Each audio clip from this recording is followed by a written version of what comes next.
Did you know that the difference between learning and living is mindset? Did you know that you can learn a thing and not live a thing if your mindset isn't where it needs to be? Now, what kind of mindset do we need? Well, Carol Dweck calls it a growth mindset. It's a growth mindset when you say, I can evolve, I can change, I can become, I can evolve into the person that I wanted to be. I can transform into the business owner that I always wanted to be. I can create the new life that I've always imagined. But if you don't have the mindset to make that shift, you're going to be stuck at that point. You see, your greatest ally, your greatest partner, your greatest friend, your BFF is the right mindset.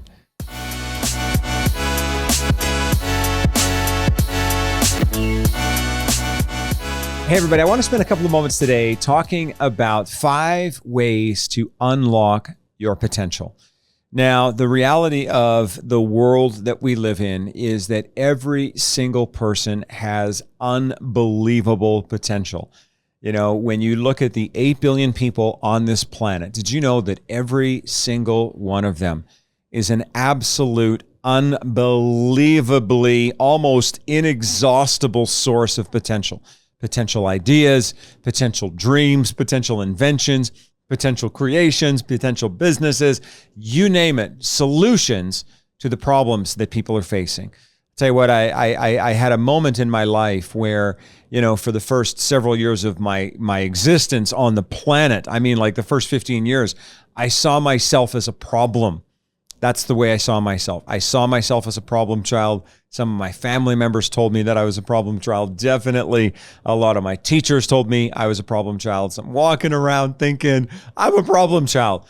And I remember when I was 16 years old, having my eyes open and realized I'm not a problem, I'm a solution. I can't begin to explain to you the power of just that one realization. You know, you go around in your life thinking I'm a problem. Imagine what that does for your relationships. Imagine what that does for your effort. Imagine what that does for how you conduct yourself in the world. But when I started to see I was a solution, everything began to change. But it didn't mean that I started to walk into that new story. I had to figure out how I could actually unlock my potential and move from being a problem, because I was to some degree, to an actual solution. So let me go ahead and give you 5 things. The first thing is stop arguing for your limitations. Now, even as I'm talking right now, there's a yeah, but in the back of your head, right? As I'm telling you that you have solutions, but as I'm telling you you're not a problem child, as I'm telling you you have unbelievable potential, there's this part of you in the back of your head that says, yeah, but you don't know about my ADD. Yeah, but you don't know about my mental health issues. Yeah, but you don't know what they did to me. Yeah, but you don't know about this. Yeah, but. And I'm not arguing with any of those. Probably the yeah, but might have some factual level of accuracy, but it still doesn't paint the total picture.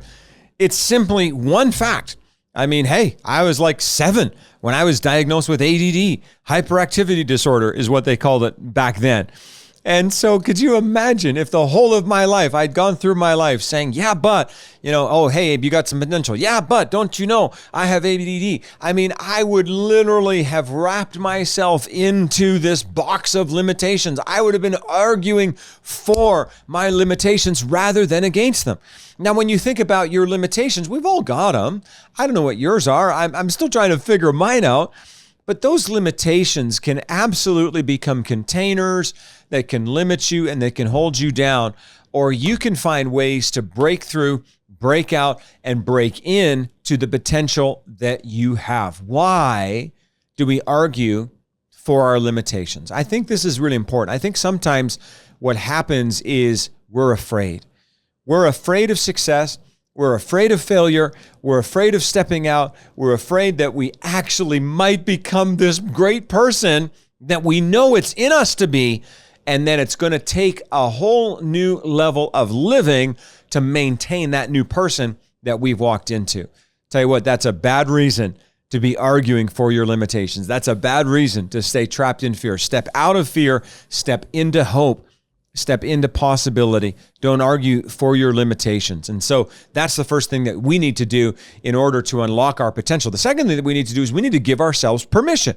Okay? We need to give ourselves permission. Now, here's a really important question. What have you given yourself permission to become? Okay, what have you given yourself permission to become? Have you given yourself permission to get out of debt?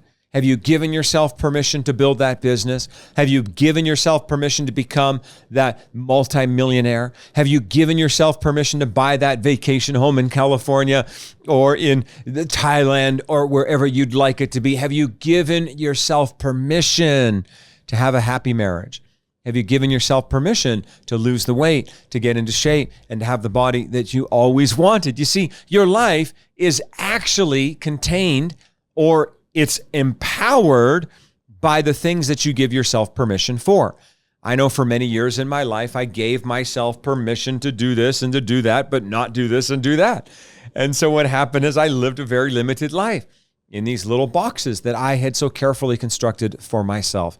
You've been there, I've been there. And so what I would say is this: give yourself permission. Take a look at your current permission list. So write down all the things that you're currently giving yourself permission for. You're like, where do I get that from? Look at your current existence. Look at your bank account, how you spend your time, the quality of the relationships around you, your physical health, mental health, emotional health, spiritual health, and then extrapolate from that the list of things that you're currently giving yourself permission to do and to be. And then create another list. This is what I would like to become. This is where I would like to go. This is what I would like to do. And then start giving yourself permission for that new list. And so that takes me to the third way to unlock your potential. And all of these are linked. I'll tell you, the first one is don't argue for your limitations. The second is give yourself permission. But the third is really critical, and that is to shift your mindset. Did you know that the difference between learning and living is mindset? Did you know that you can learn a thing and not live a thing if your mindset isn't where it needs to be? Now, what kind of mindset do we need? Well, Carol Dweck calls it a growth mindset. It's a growth mindset when you say, I can evolve, I can change, I can become, I can evolve into the person that I wanted to be. I can transform into the business owner that I always wanted to be. I can create the new life that I've always imagined. But if you don't have the mindset to make that shift, you're going to be stuck at that point. You see, your greatest ally, your greatest partner, your greatest friend, your BFF is the right mindset.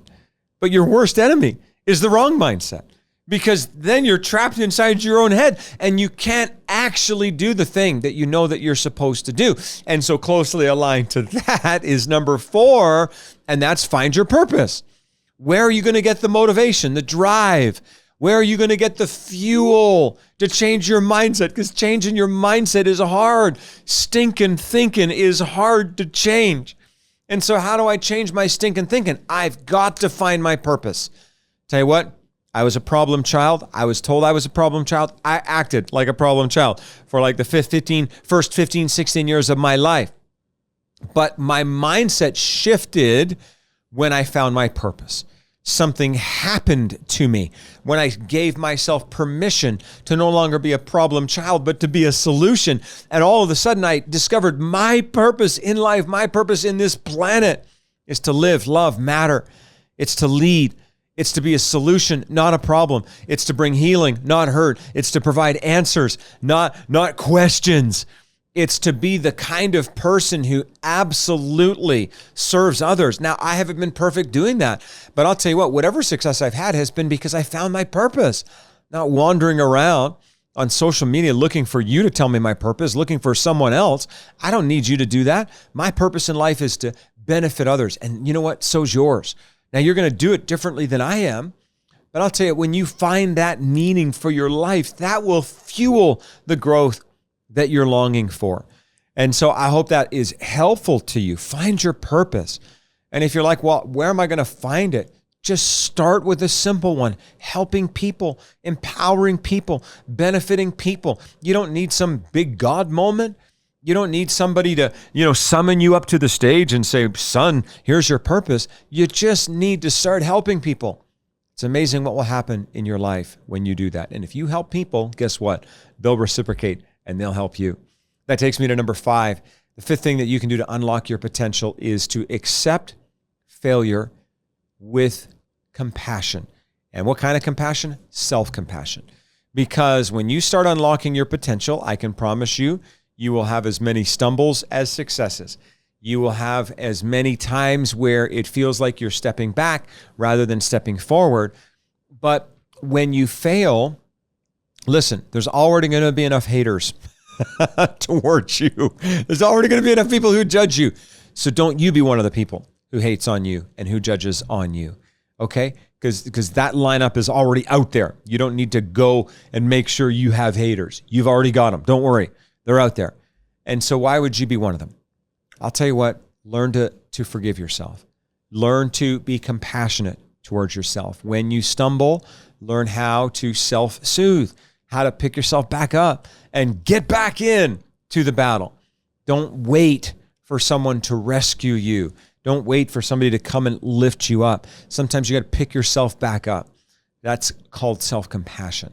And when you do that, you will unlock your potential. And so I'll tell you what, 5 ways to unlock your potential. Number 1, don't argue for your limitations. Number 2, give yourself permission. Number 3, shift your mindset. Number 4, find your purpose. And number 5, accept failure with self-compassion. And if you do these 5 things, your whole life will change. So thanks so much for tuning in. Go to failuretoflourishing.com. Check out some of the free resources that we have for you right there. Thank you so much. We'll see you in our next episode.